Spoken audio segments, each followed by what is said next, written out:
All right. Well, welcome back, everybody. So, we finished reading Wuthering Heights yesterday by another Bronte sister, which is Emily Bronte. And now we are going to continue on with the work of Charlotte Bronte, and we're going to be reading her novel, Jane Eyre. This is a fantastic novel. I really love the adaptations that I have seen of it.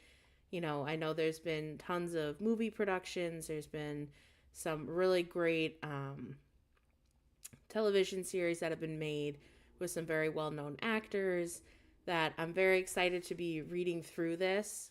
It's going to be my first time reading it, so please bear with me. I do know the first half is going to be a little slow. It's going to be a little bit boring because we're going to see more of Jane's life and how she grew up. So just kind of bear with it. It does get better and it does get really good. I do feel like this is going to be a very satisfying read, at least I hope for many of you. So, with that being said, here we go. It's time to read the glorious classical story of Jane Eyre.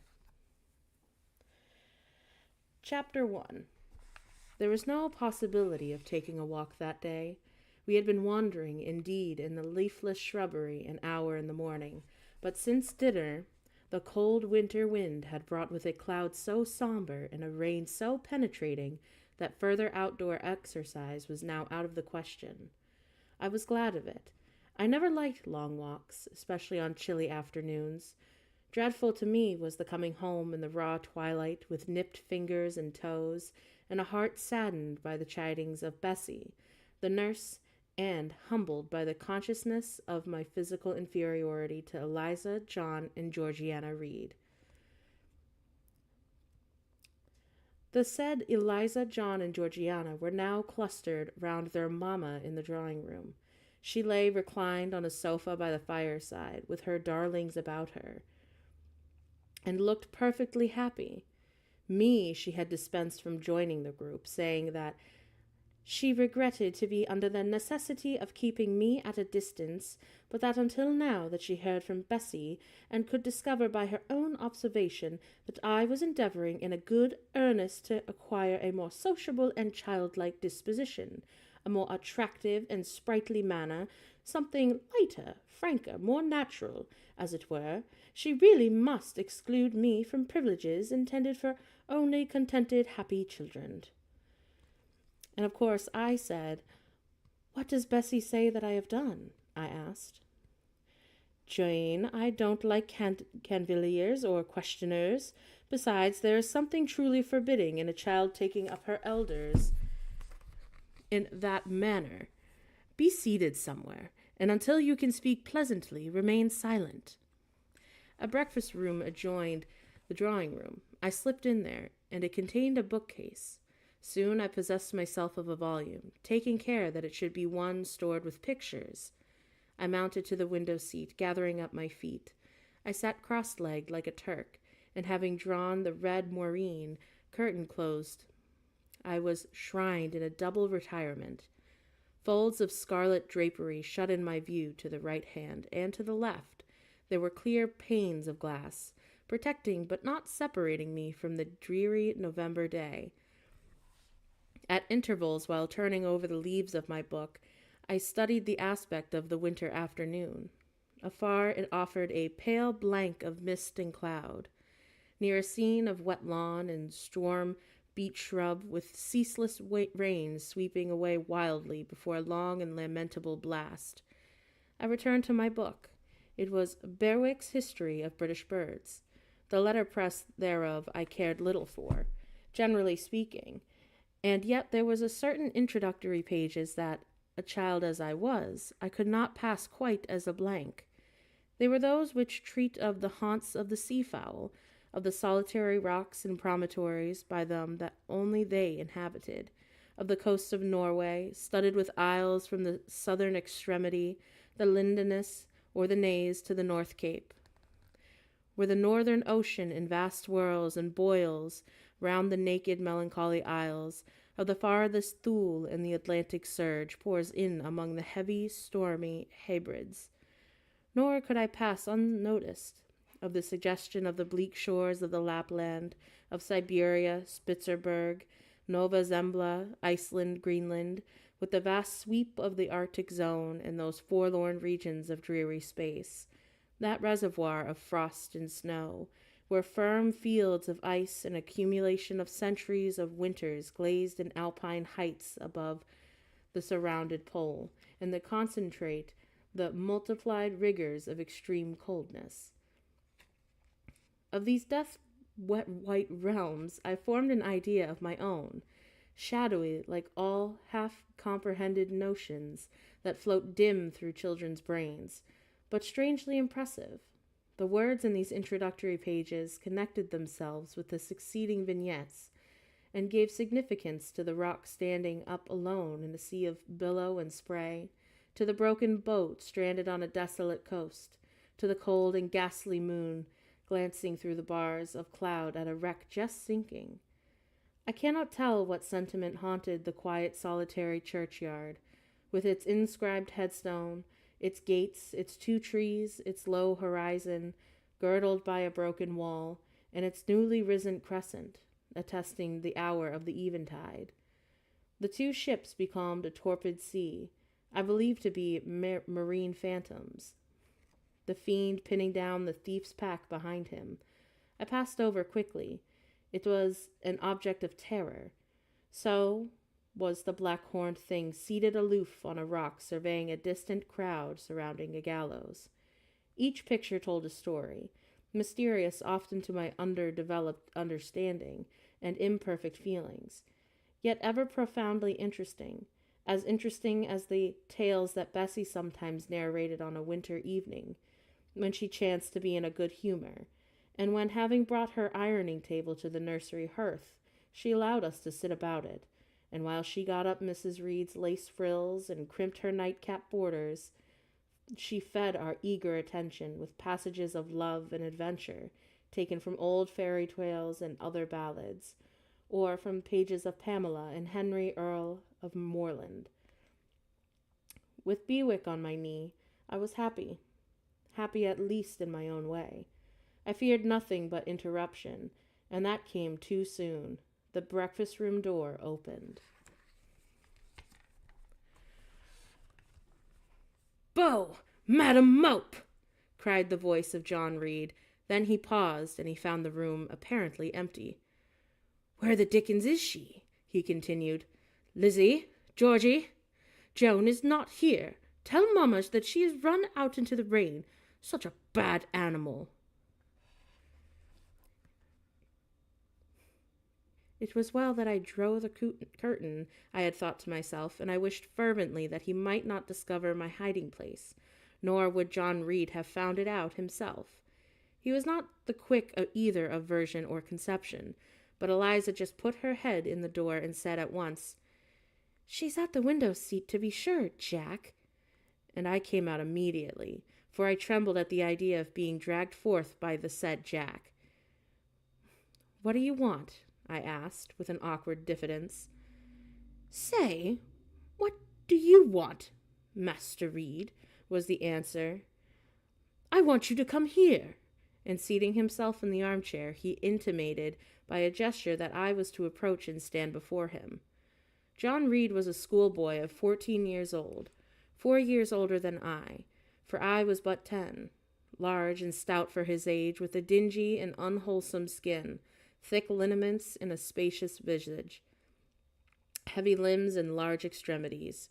He gorged himself habitually at the table, which made him bilious and gave him a dim and bleary-eyed and flabby cheeks. He ought now to have been at school, but his mamma had taken him home for a month or 2, on the account of his delicate health. Mr. Miles, the master, affirmed that he would do very well if he had fewer cakes and sweetmeats sent him from home. But a mother's heart turned from the opinion so harsh, and inclined rather to the more refined idea that John's sallowness was owing to the over-application and perhaps to pining after home. John had not much affection for his mother and his sisters, and he had an antipathy towards me. He bullied and punished me, not 2 or 3 times in the week, not once or twice in the day, but continually. Every nerve that I had feared him, and every morsel of flesh in my bones shrank when he came near. There were moments when I was bewildered by the terror that he inspired, because I had no appeal whatever against his menaces or his afflictions. The servants did not like to offend their young master by taking my part against him, and Mrs. Reed was blind and deaf on the subject. She never saw him strike or heard him abuse me, though he did both now and then in her very presence, more frequently, however, behind her back. Habitually obedient to John, I came up to his chair. He spent some 3 minutes in thrusting out his tongue at me as far as he could without damaging the roots. I knew he would soon strike, and while dreading the blow, I mused on the disgusting and ugly appearance of him who had been presently before me. I wonder if he read the notion in my face, for all at once, without speaking, he struck suddenly and quite strongly. I tottered, and on regaining my equilibrium, retired back a step or two from his chair.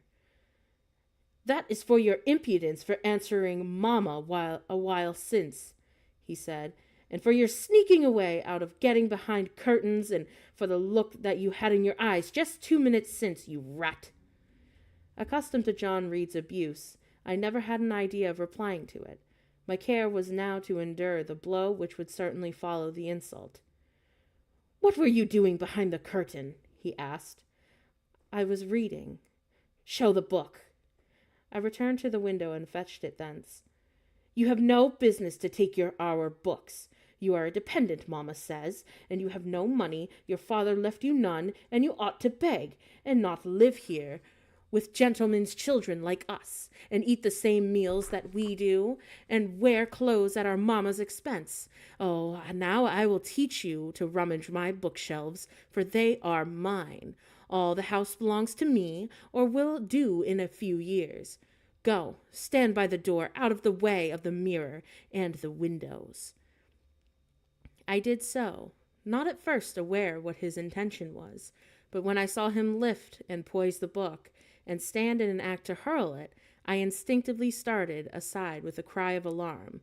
Not soon enough, however. The volume was flung, it hit me, and I fell, striking my head against the door and cutting it. The cut bled, and the pain was sharp. My terror had pressed its climax, but feeling succeeded. "Oh, you wicked and cruel boy," I said. "You are like a murderer. You are like a slave driver. You are like the Roman emperors." I had read Goldsmith's History of Rome, and had formed my opinion of Nero, Caligula, and the like.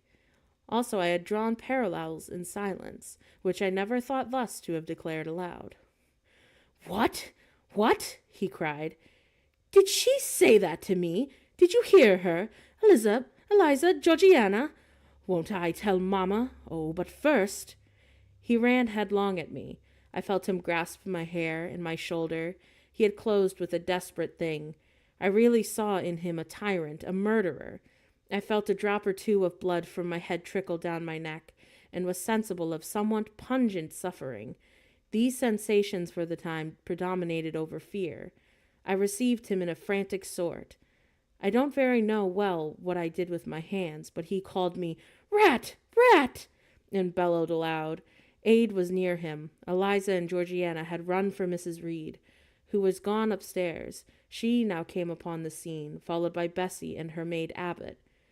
We were parted. I heard the words, "Dear, dear, what a fury to fly at Master John! Did anybody ever see such a picture of passion?"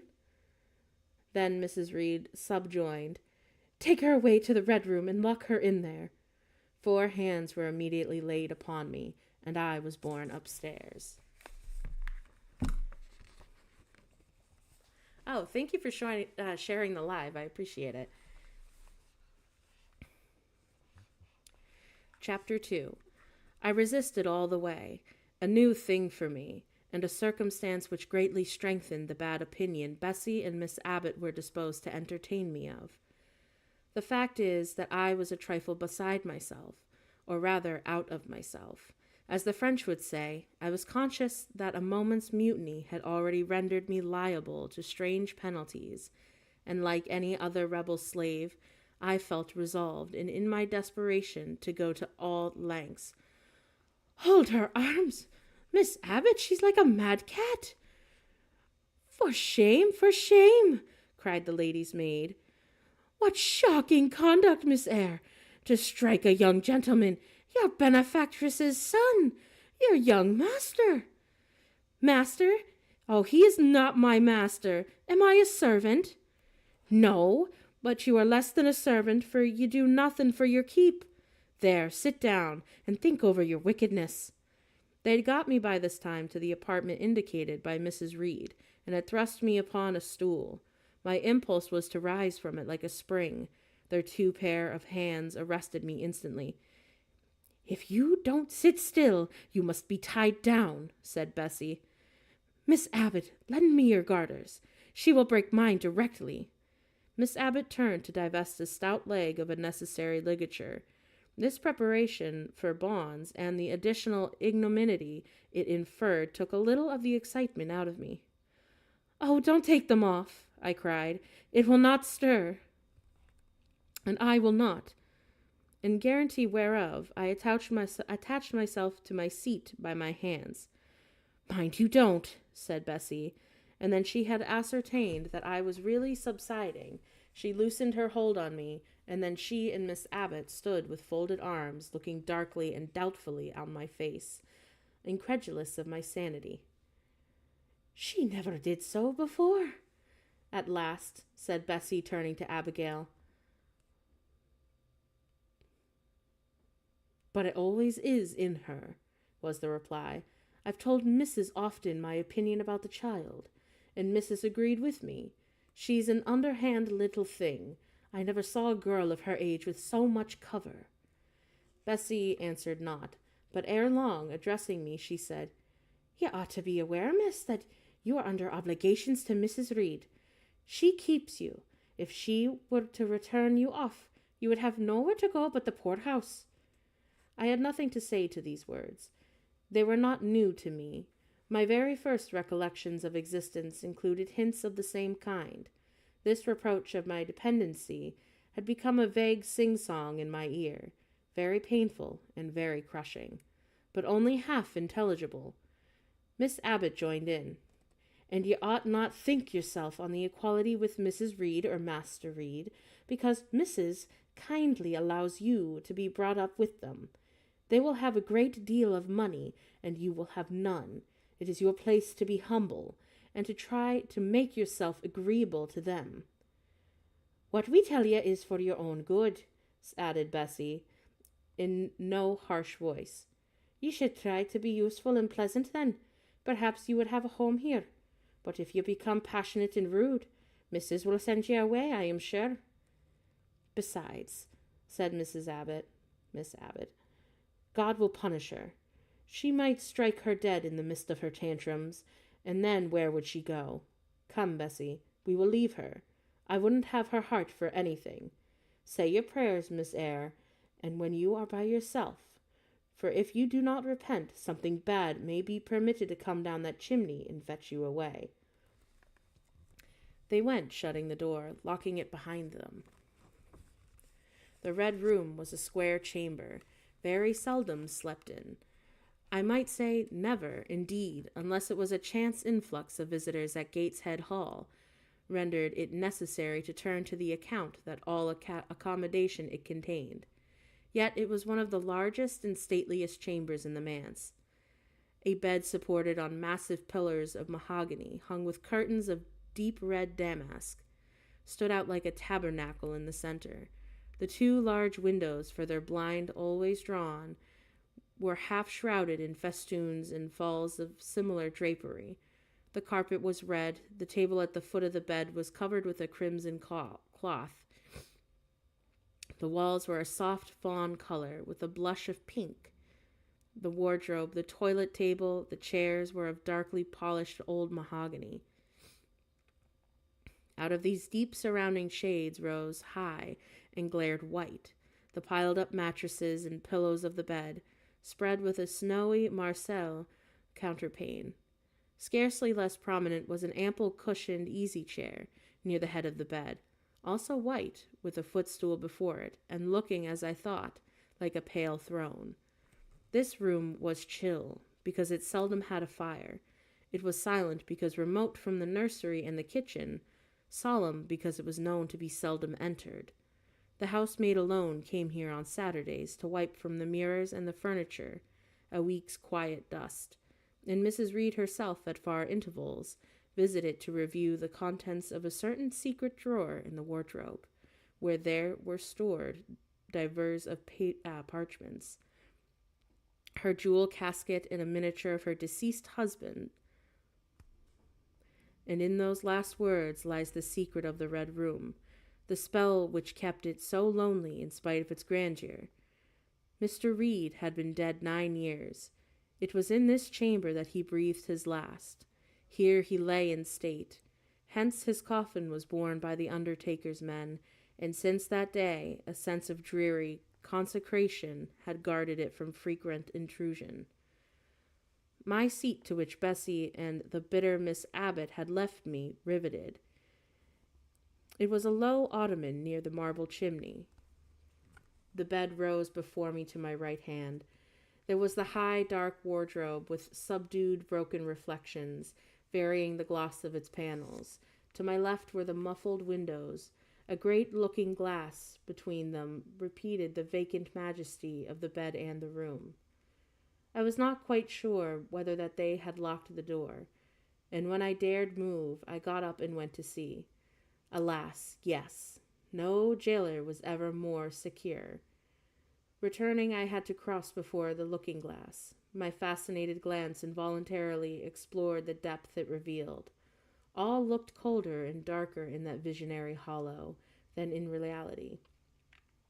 And the strange little figure there gazing at me with a white face and arms speckled the gloom, and glittering eyes of fear, moving where all else was still, had the effect of a real spirit. I thought it like one of the tiny phantoms, half fairy, half imp, Bessie's evening stories represented as coming out of lone, ferny dells in the moors, and appearing before the eyes of belated travelers. I returned to my stool. Superstition was with me at that moment, but it was not yet her hour for complete victory. My blood was still warm. The mood of the revolted slave was still bracing me with its bitter vigor. I had a stem to a rapid rush of retrospection, thought before I quailed to the dismal present. All John Reed's violent tyrannies, all his sister's proud indifference, all his mother's aversion, all the servant's partiality, turned up into my disturbed mind like a dark deposit in a turbid well. Why was I always suffering, always browbeaten, always accused, forever condemned? Why could I never please? Why was it useless to try to win anyone's favor? Eliza, who was headstrong and selfish, was respected. Georgiana, who had a spoiled temper, a very acrid spite, a capricious and insolent carriage, was universally indulged. Her beauty, her pink cheeks and golden curls, seemed to give delight to all who looked at her, and to purchase indemnity for every fault. John no one thwarted, much less punished, though he twisted the necks of the pigeons, killed the little pea chicks, set the dogs at the sheep, and stripped the hothouse vines of their fruit, and broke the buds off the choicest plants in the conservatory. He called his mother old girl, too, sometimes reviled her for her dark skin, similar to his own. Bluntly he disregarded her wishes, not unfrequently tore and spoiled her silk attire, and he was still her own darling. I dared to commit no fault. I strove to fulfill every duty, and I was termed naughty and tiresome, sullen and sneaking, from morning to noon, and from noon to night. My head still ached and bled with the blow and the fall that I had received. No one had removed John from wantonly striking me, and because I had turned against him to avert further irrational violence, I was loaded with general opprobrium. Unjust, unjust, I said my reason, forced by the agonizing stimulus into precious though transitory power, and resolve equally wrought up, instigated some strange expedient to achieve escape from the insupportable oppression, as running away, or if that could not be effected, never eating or drinking more and just letting myself die. What a consternation of soul was mine that dreary afternoon, how all my brain was in a tumult, my heart in insurrection. Yet in what darkness, what dense ignorance was the mental battle fought? I could not answer the ceaseless inward question, why I thus suffered. Now, at the distance of, I will not say how many years, I see it clearly. I was a discord in Gateshead Hall. I was like nobody there. I had nothing in harmony with Mrs. Reed or her children, or her chosen vassalage. If they did not love me, in fact as little as I loved them, they were not bound to regard with affection a thing that could not sympathize with one amongst them, a heterogeneous thing, opposed to them in a temperament, in capacity, in propensities, a useless thing, incapable of serving their interest or adding to their pleasure, a noxious thing, cherishing the germs of indignation at their treatment, of contempt of their judgment. I know that I had been sanguine, brilliant, careless, exacting, handsome, romping child, though equally dependent and friendless. Mrs. Reed would have endured my presence more complacently had her children would have entertained me more of the cordiality of fellow feeling. The servants would have been less prone to make me the scapegoat of the nursery. Daylight began to forsake the Red Room. It was past 4 o'clock, and the beclouded afternoon was tending to drear to twilight. I heard the rain still beating continuously on the staircase window, and the wind howling in the grove beyond the hall. I grew by degrees cold as stone, and then my courage sank. My habitual mood of humiliation, self-doubt, and forlorn depression fell damp on the embers of my decaying ire. All said I was wicked, and perhaps I might be so. What thought had I been but just conceiving of starving myself to death?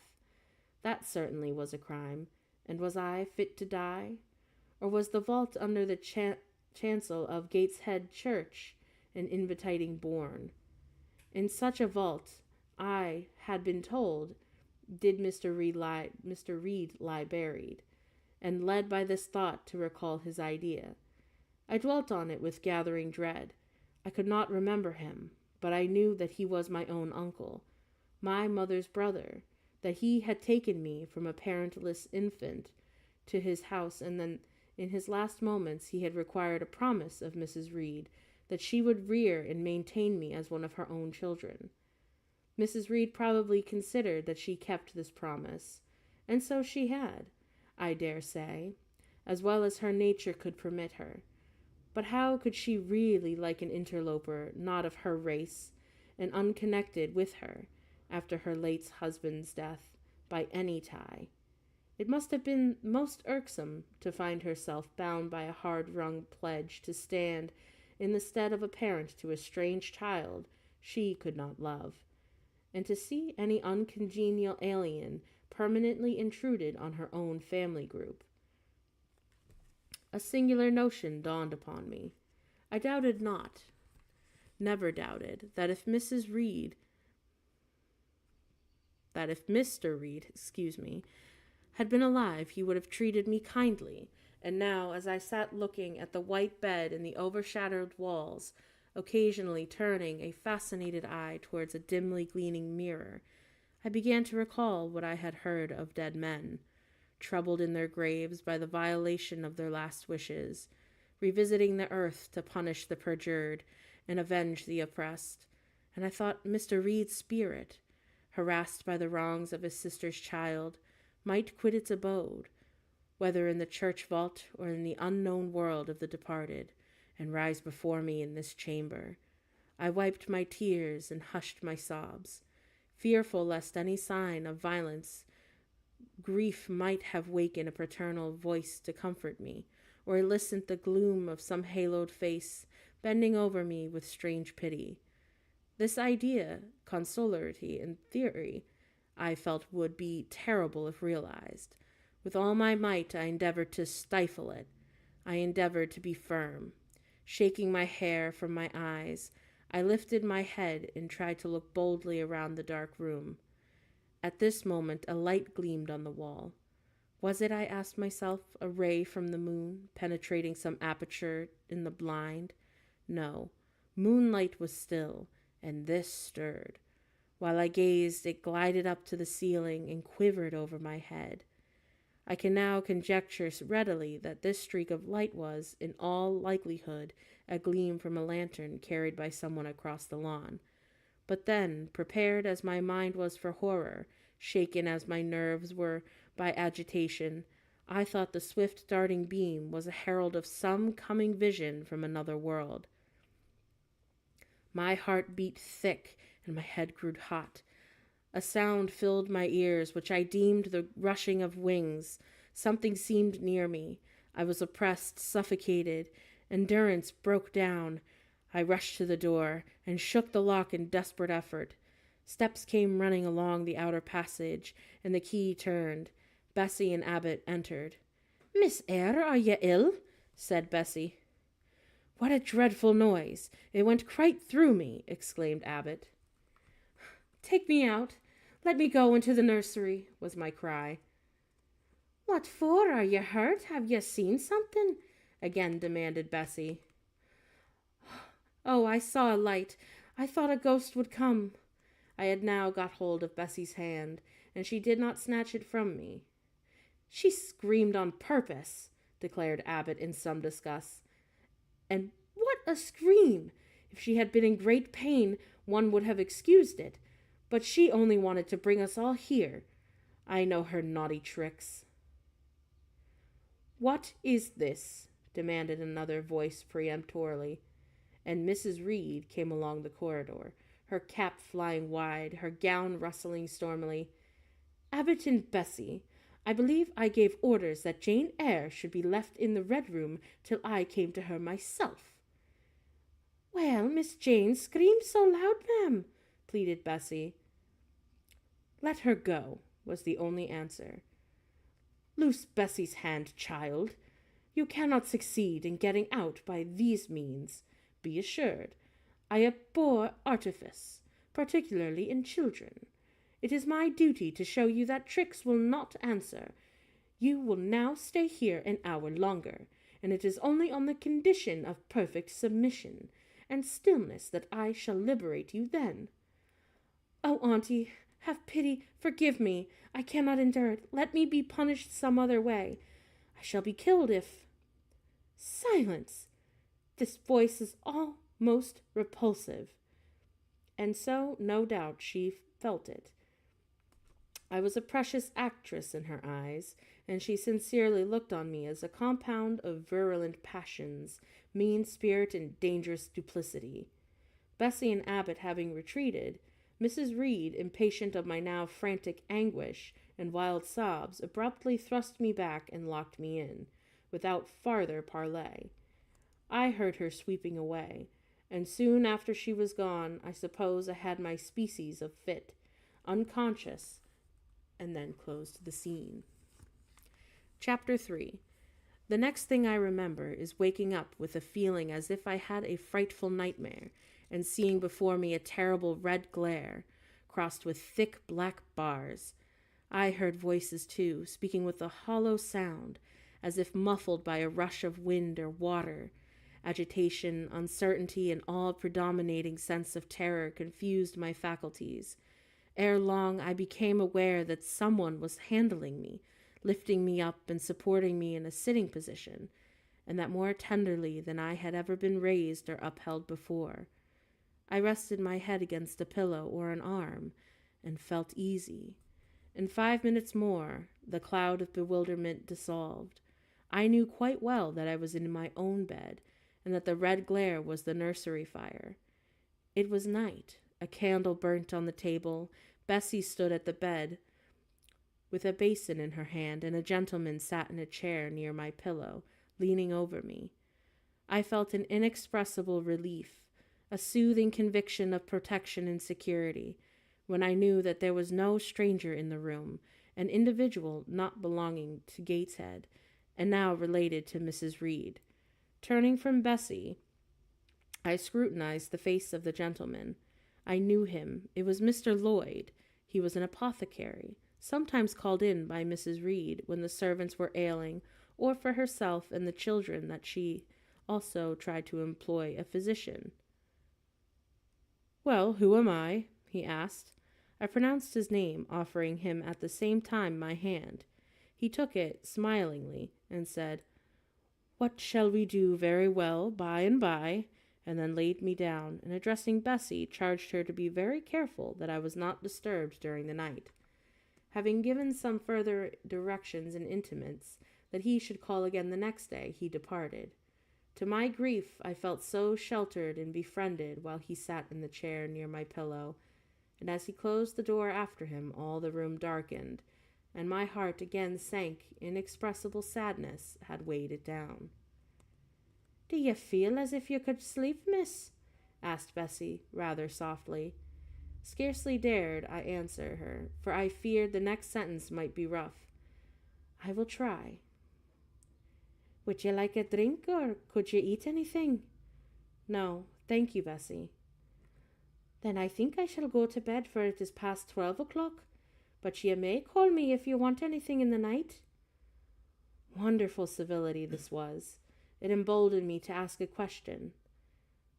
"Bessie, what's the matter with me? Am I ill?" "Well, you fell sick, I suppose, in the Red Room, with crying. You'll be better soon, no doubt." Bessie went into the housemaid's apartment, which was near. I heard her say, "Sarah, come and sleep with me in the nursery. I daren't for my life be alone with that poor child tonight. She might die. It's such a strange thing that she should have that fit. I wonder if she saw anything. Mrs. was rather too hard." Sarah came back with her. They both went to bed. They were whispering together for half an hour before they fell asleep. I caught scraps of their conversation, which I was only able to distinctly to infer the main subject that was discussed. "Something passed her, all dressed in white, and vanished. A great black dog behind her. Oh, 3 loud raps on the chamber door. A light in the churchyard was just over his grave." At last both slept. The fire and the candle went out.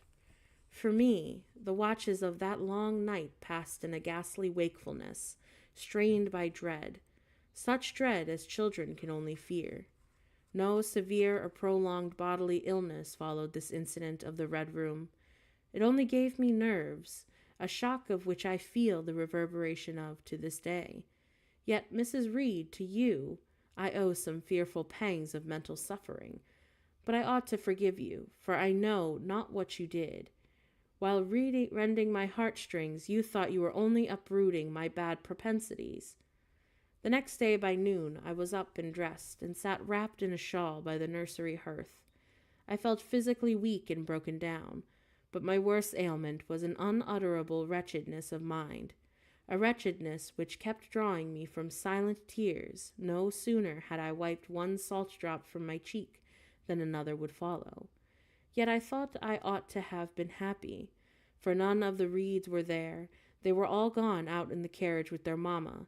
Abbott, too, was sewing in another room, and Bessie, as she moved hither and thither, putting away toys and arranging drawers, addressed to me every now and then a word of unwonted kindness.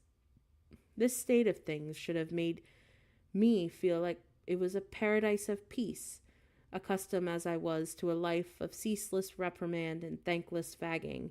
But in fact, my racked nerves were now in such a state that no calm could soothe, and no pleasure excite them agreeably. Bessie had been down in the kitchen, and she had brought up with her a tart on a certain brightly painted china plate, whose bird of paradise, nestling in a wreath of convolvuli and rosebuds, had never been wont to stir in me a most enthusiastic scene of admiration, in which the plate that I had often petitioned to be allowed to take in my hand in order to examine it more closely, but had always hitherto been deemed unworthy of such a privilege.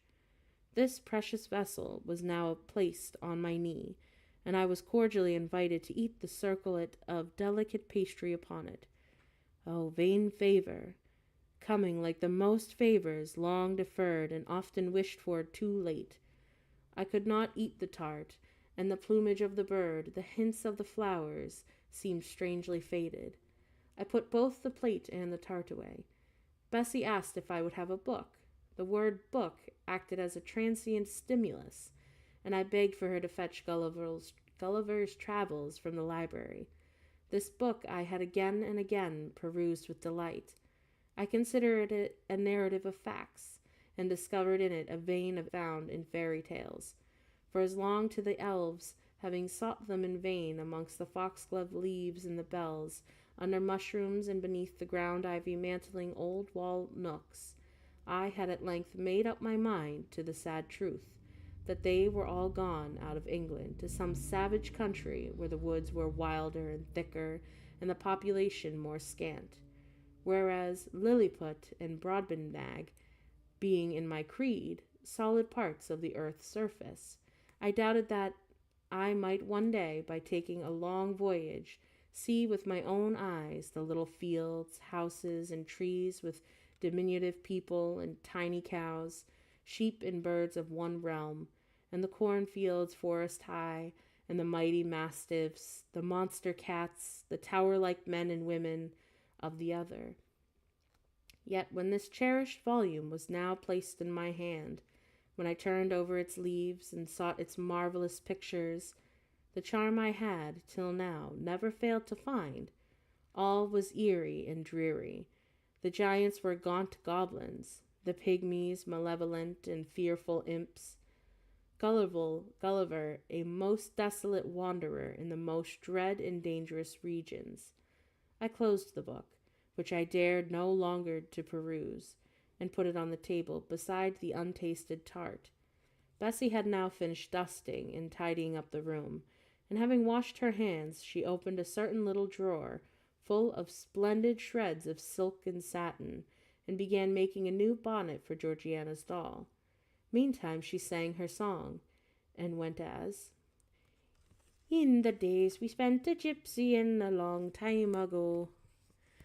I often heard the song before, and always with lively delight, for Bessie had a sweet voice. At least I thought so.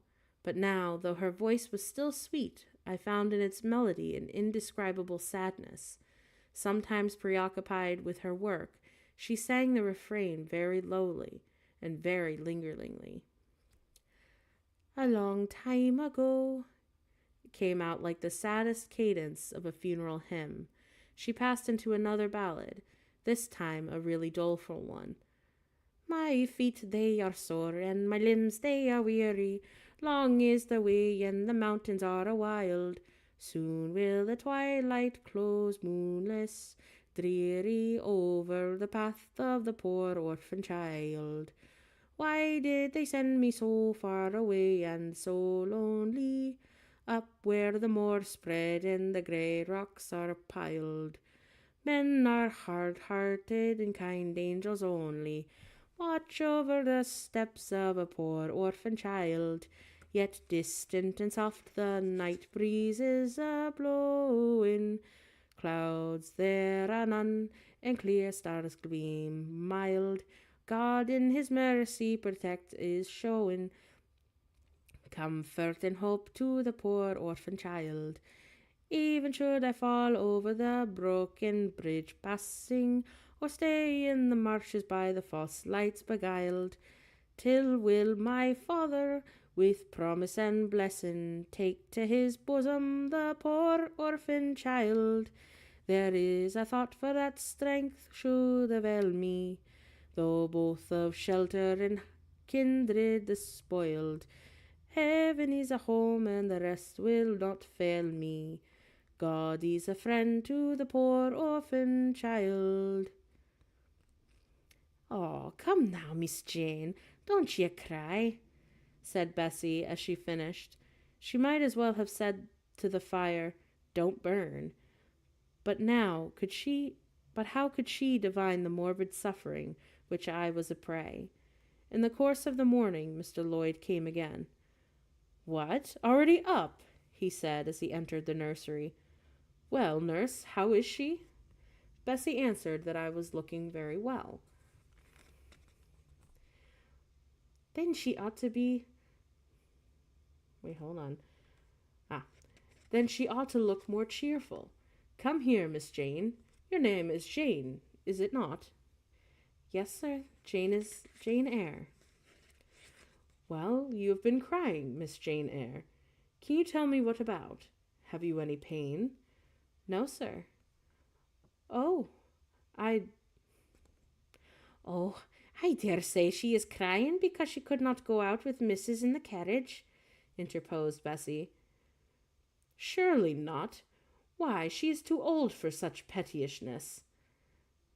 I thought so too, and my self-esteem being wounded by the false charge, I answered promptly, I never cried for such a thing in my life.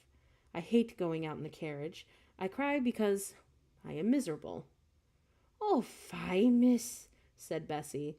The good apothecary appeared a little puzzled. I was standing before him. He fixed his eyes on me very steadily. His eyes were small and gray, not very bright, I dare say, but I should think that they were shrewd now. He had a very hard-featured yet good-looking natural face. Having considered me at his leisure, he said, What made you ill yesterday? She had a fall, said Bessie, again putting in her word. A fall? Why, that is like a baby again. Can't she manage to walk at her age? She must be 8 or 9 years old. I was knocked down, was the blunt explanation, jerked out of me by another pang of mortified pride. But that did not make me ill, I added, while Mr. Lloyd helped himself to a pinch of snuff. As he was returning the box to his waistcoat, a loud bell rang for the servants' dinner. He knew what it was. That's for you, nurse, he said. You can go down. I will give Miss Jane a lecture till you come back. Bessie would have rather stayed, but she was obliged to go, because punctuality at meals was rigidly enforced at Gateshead Hall. The fall did not make you ill. Well, what did then? Pursued Mr. Lloyd when Bessie was gone. I was shut up in a room where there was a ghost till after dark. I saw Mr. Lloyd smile and his frown all at the same time. A ghost? What, you are a baby after all. You are afraid of ghosts? Of Mr. Reed's ghost I am. You know, he died in that room and was laid out there. Neither Bessie nor anyone else will go to it at night, if they can help it. And it was cruel to shut me up alone without a candle, so cruel that I think I shall never forget it. Oh, nonsense! And what makes you so miserable? Are you afraid now in the daylight? Well, no, but night will come again before long, and besides, I am unhappy. I am very unhappy for other things. What other things? Can you tell me some of them? How much I wished to reply fully to this question. How difficult it was to frame my answer. Children can feel, but they cannot analyze their feelings, and if the analysis is partially effected in thought, they know not how to express the result of the process in words. Fearful, however, of losing this first and only opportunity of relieving my grief by imparting it, I, after a disturbed pause, contrived to frame a meagre, though, as far as it went, true response. Well, for one thing, I have no father or mother, brothers or sisters. You have a kind aunt and cousins. Again I paused, then bunglingly announced, But John Reed knocked me down, and my aunt shut me up in a red room. Mr. Lloyd a second time produced his snuff-box. Don't you think Gateshead Hall is a beautiful house? He asked. Are you not very thankful to have such a fine place to live at? It is not my house, sir. and Abbot says that I have less right to be here than a servant. Oh, pooh! You can't be silly enough to wish to leave such a splendid place. If I had anywhere else to go, I should be glad to leave it, but I can never get away from Gateshead until I am a woman. Perhaps you may. Who knows? Have you any relations besides Mrs. Reed? I think not, sir. None belonging to your father? I don't know. I asked Aunt Reed once, and she I might have some poor, low relations called Eyre, but she knew nothing of them. If you had such, would you like to go to them? I reflected. Poverty looks grim to grown people, still more so to children. They have not much idea of industrious, working, respectable poverty.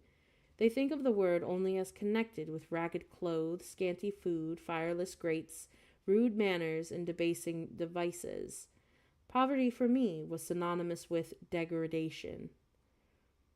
No, I shall not like to be and belong to poor people, was my reply. Not even if they were kind to you? I shook my head. I could not see how poor people had the means of being kind, and then to learn to speak like them, to adopt their manners, to be uneducated, to grow up like one of the poor women I saw sometimes nursing their children or washing their clothes at the cottage doors of the village of Gateshead. No, I was not heroic enough to purchase liberty at the price of caste. But are your relatives so poor? Are they working people? I cannot tell. Aunt Reed says that if I have any of them, that they must be a beggarly set, that I should not like to go to be a beggar. Would you like to go to school? Again, I reflected. I scarcely knew what school was. Bessie sometimes spoke of it as a place where young ladies sat in stocks and wore blackboards and were expected to be exceedingly genteel and precise.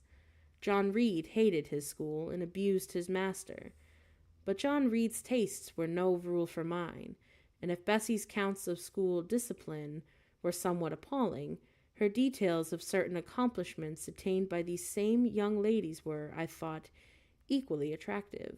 She boasted of beautiful paintings of landscapes and flowers by them executed, of songs they could sing and pieces that they could play, of purses that they could net, of French books that they could translate, till my spirit was moved to emulation as I listened. Besides, school would be a complete change. It implied a long journey, an entire separation from Gateshead, an entrance into a new life.